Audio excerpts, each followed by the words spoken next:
পুরনপোলি মহারাষ্ট্রের একটি খুবই পপুলার এবং ট্রেডিশনাল রেসিপি। তো এটার জন্য প্রথমেই আমি আটা তৈরি করব। এখানে আমি 2 কাপ আটা নিয়ে নিলাম। তার সঙ্গে অ্যাড করছি হাফ চা চামচ হলুদ গুঁড়ো আর স্বাদ মতো নুন। এবার অল্প অল্প করে জল অ্যাড করব আর খুবই সফট একটা আটার ডো তৈরি করে নেব।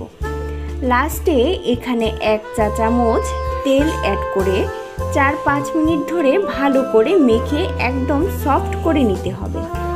তারপর 1 থেকে 1.5 ঘন্টার জন্য এটা ঢেকে রেস্টে রেখে দেব, যাতে খুবই ভালো পুরনপোলি তৈরি হয়। পুরনপোলিতে যে স্টাফিং দেওয়া হয় তা মিষ্টি চানার ডাল দিয়ে তৈরি হয়।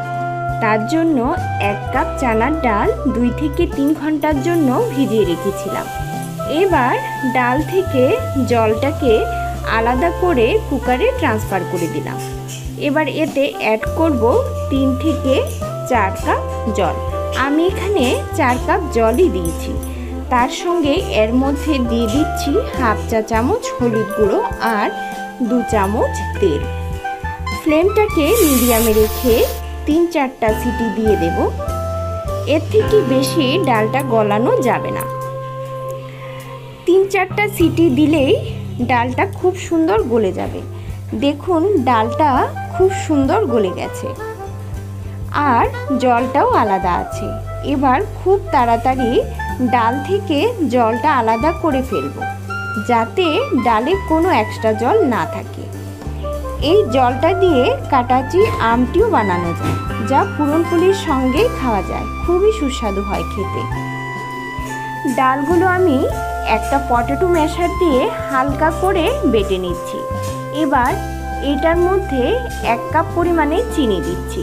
যেহেতু আমি 1 কাপ ডাল নিয়েছিলাম, তাই আমি এখানে 1 কাপ পরিমাণে চিনি নিয়েছি। আপনারা গুঁড়ো ব্যবহার করতে পারেন।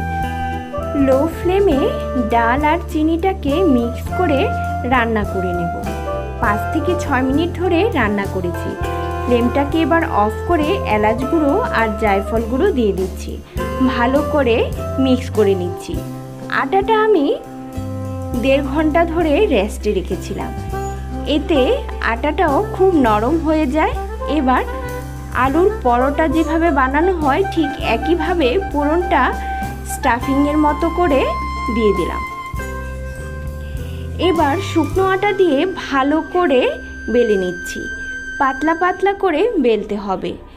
কড়াইতে 2 চামচ ঘি দিয়ে এপিঠ ওপিঠ ভালো করে সেঁকে নিলেই তৈরি পুরনপোলি।